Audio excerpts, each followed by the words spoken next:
Niggas, how am I lying? Uncle Keith. That's my boy. Uncle Keith, I know he's racist, homophobic, misogynist. That nigga is the scum of the earth. Yeah. He done some shit for you that nobody else done did, so you gotta kill him.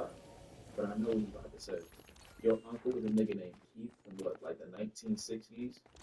I'm already knowing what the fuck is going on. Shit, I got Uncle Terry. Holy shit.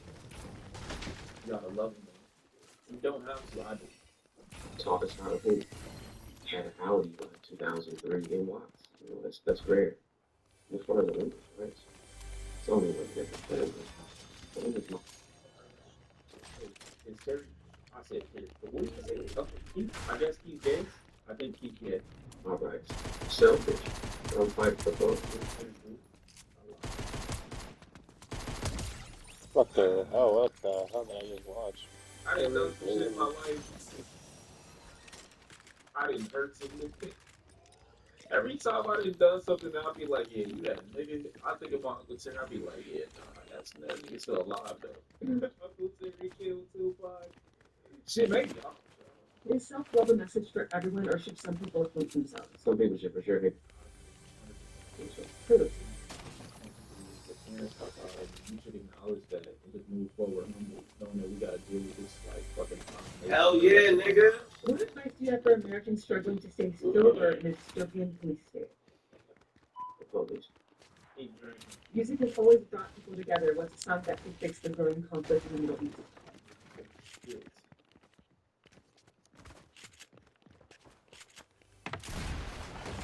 Harry Stern. Let me know, Mario. It's the man's world. Riley. Later about the whispers. Fight for your right to party. You know what another one? It might work too. Um, shit, that was probably cool. What's that Michael Jackson song? It don't matter if you black or white. I'm pretty sure it matters, like that kind of shit. Meaning man 50 Cent. Ready with the 50 cents? All stuff. Masculine, body positive. Yo. Who the fuck puts he in the image? What the fuck going on?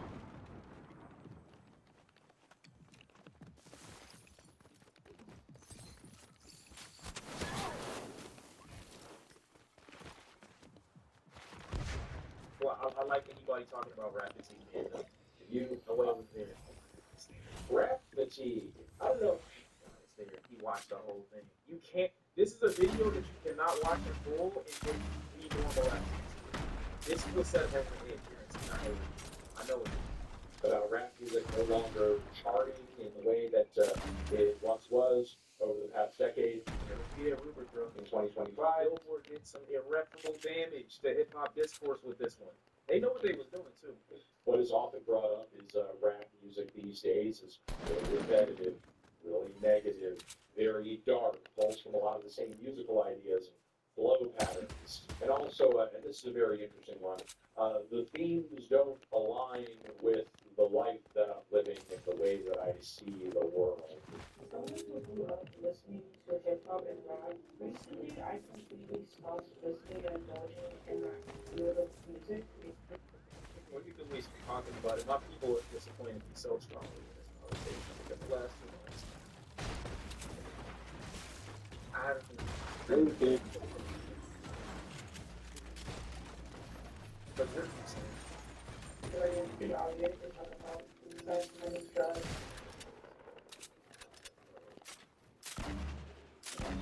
And there are people that don't talk about that stuff, and I guess it really depends. But I never really resonated with any of that artists, honestly.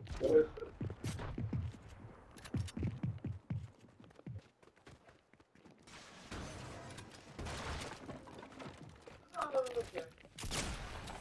Hey, it's whatever. Sure. Sidebar, I find it a very interesting way to look at hip hop music and music in general because does everybody who consumes and enjoys music only consume and enjoy music that either they personally align with or they see themselves in a very direct and literal way? They have have to be one to one. You gotta be living the life that I live. We gotta have shared the exact same experiences. Except for when I'm listening to, you know what I'm saying, Taylor Swift or Billie Eilish or Sabrina Carpenter or any pop star or any country singer that's got a classic record. They can say literally any record ever, and I don't have to identify, I don't have to relate. They can just be what it is. When I go see that spider, if I don't wake up bit by a radioactive spider, I mean, what the fuck? What do we got going on?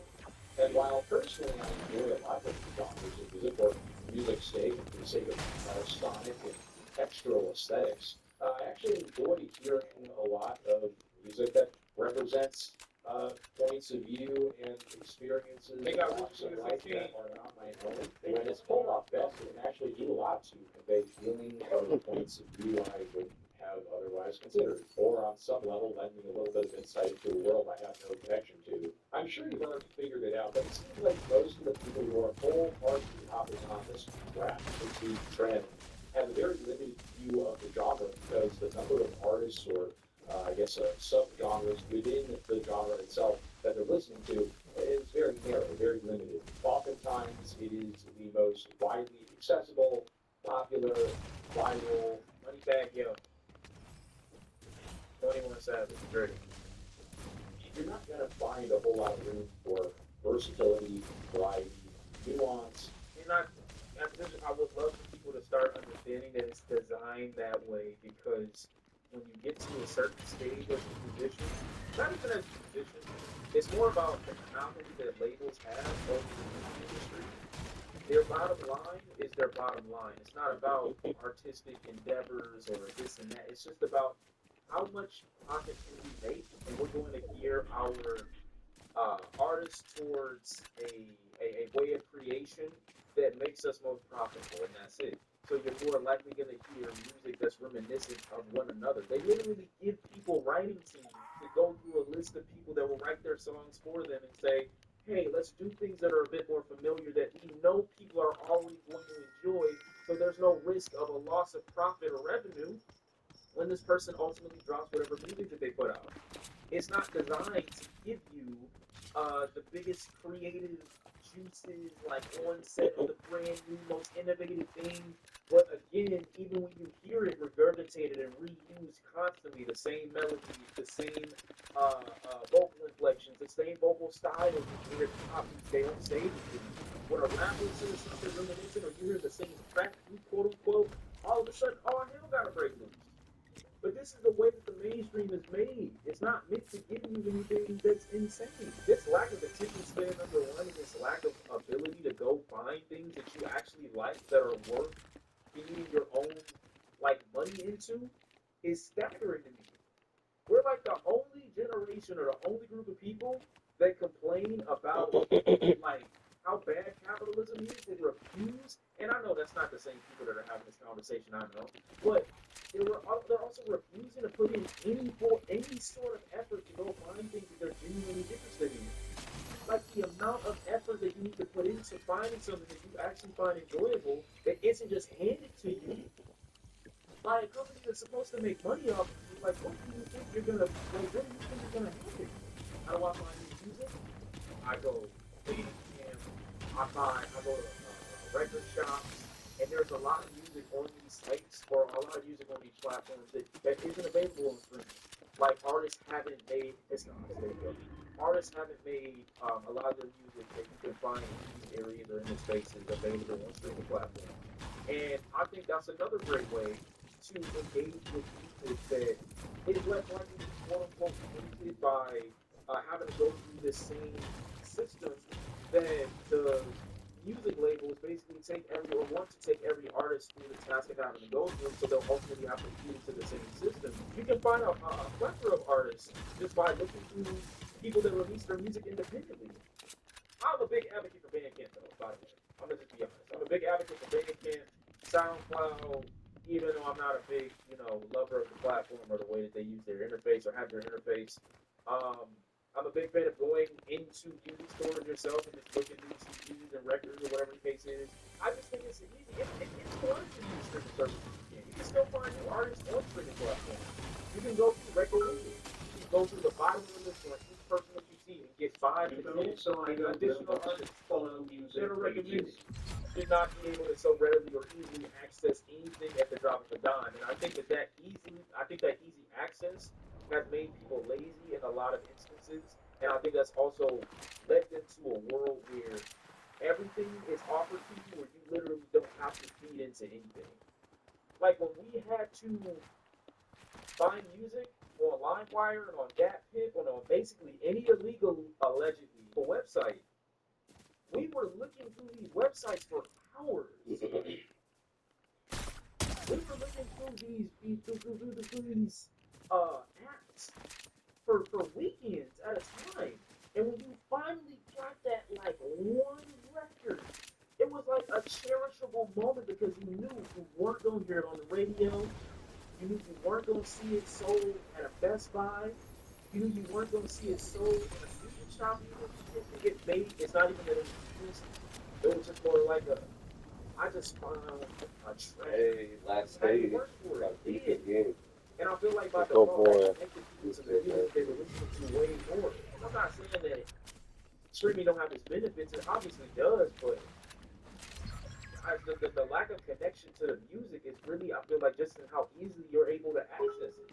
Come off streaming for a week and see what you find. Come off streaming for a week and see what you find and how you get there and how much you're gonna love it more when you get to connect with it. Because if they were, they actually would be aware of the pretty wide array of quality releases that have come out. But that again isn't to say that you cannot get new records and new artists to listen to off streaming. You can.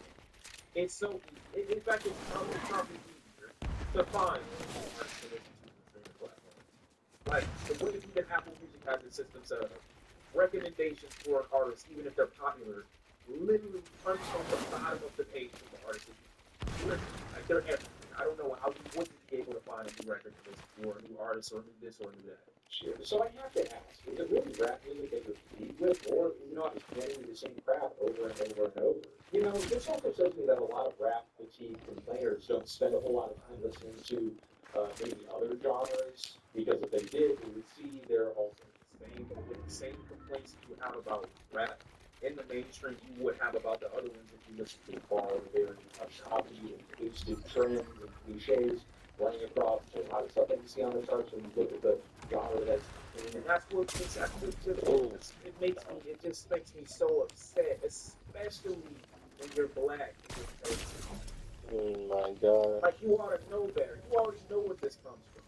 within, look at EDM, look at country. That new Morgan Wallen album is just one giant fucking grocery. That's a great description. Pop is literally autopilot. It's literally been on autopilot for years now. The world of media that we're currently locked into and can't really escape because they're just kind of casual fans and consumers of music.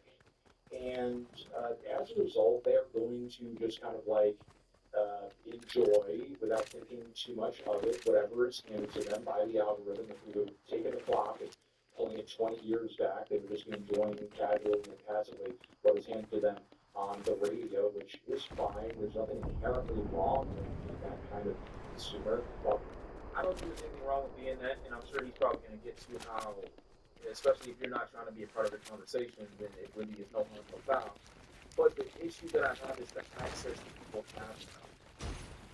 Like I told y'all, maybe come off streaming services, we could probably get access to a whole bunch of other shit. But along with streaming services, there's really no reason to see shit like this. I'll give you a decade and a half, 20 years ago, when everybody was basically listening to the same thing, and if they weren't, it's because they took themselves the task of going outside to the stores to buy music or to go on the internet to scour through whatever websites or whatever apps to get whatever they wanted to listen to.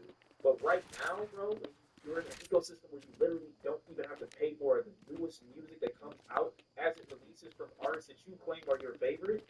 What are you talking about? The way people have also put out, like, the way they politicize the way they live their lives now. And I'm not saying that that's always a bad thing. has caused like a bit of a divide in people who listen to X, Y, Z. Maybe a decade and a half ago, not to say that there wasn't an obvious like divide in the country, but I don't think the land in the south. I don't think the line in the sand was as visible a decade and a half ago as it is today. And so people get to break off into whatever sectors that they want to. Even thought of there being a potential pipeline to this particular demographic, like politically, even with when you look at somebody like a Morgan Wallen, wouldn't have been a big talking point 10 to 15 years ago. And so there is a sector of people that know how to stay away from or divert their attention away from certain musicians and have their catalog of music that they get or feel represented by or that they receive kind of geared towards this little box. And this little box of music here that they might listen to will never get the platform that a Morgan Wallen will get. But there also is a gigantic community for it, but just not as big to be on a Billboard chart or on the radio. So which is why when you get somebody like NBA Youngboy and people keep telling you there's no new big rapper coming out, and you're like, well, what about him? He's doing so well. It's because he'll never see this level of success, most likely. But you'll also never see a community that has cultivated itself around him in that way. But it's like he's his own mini celebrity. It's like he's his own king of his own little genre, or whatever the case is. Streaming and all these different avenues for people to branch off into whatever style of music that they're a fan of. Like you didn't really need to do that a decade and a half ago. You had Katy Perry, Kanye West, Beyonce, Rihanna, Chris Brown, Jay-Z. I mean, everybody was kind of just, and you could argue whether or not those people are shitty in your mind if you want to, but everybody was kind of listening to the same thing, not hearing about or peering into the personal life of individuals' music, not peering into their political views or their ideology as deeply. It wasn't as easy or as big of a talking point to even consider back then. And I understand why you would have to now. I understand why you would want to now. I feel like none of these things are being taken into consideration when we're talking about what is and what is not on the top charts. We're never going to get back to that space. We're never all going to be listening to the same thing ever again the way it seemed like we were back in 2010, or back in 2005, or back in possibly even 2015. It's never going to be like that. I would say this. It was way more fun. When you were a kid and you're listening to, or you hear this bullshit ass Maroon 5 song in 2010 or 2011, maybe even up to 2014, you're like, it's some bullshit. But at the end of the day, like, we all know what it is. We all vibe and we all just, it's just in the background or whatever the case is. But like now, it's like, damn. Like, I know what this is about, or I know what this comes from, or I know what this is, or I know what that is. And obviously that comes with getting older, but also even the younger generation right now. It's not like they're ignorant to what some of these like views from some of the artists are, or what listening to, or having allegiance to this particular thing in the media might make you, or how it might make you look. Like they even know. It would feel like we're all connected. That illusion that we're not divided, it wouldn't be it, or it would be. That illusion would be there. We all just look like we just we all just are having this massive moment of camaraderie, like all together as a group, as a country, as a unit. It's never been like that, but it's just going to appear like that when you talk about music. Collectively enjoy the freedom of endless streams of music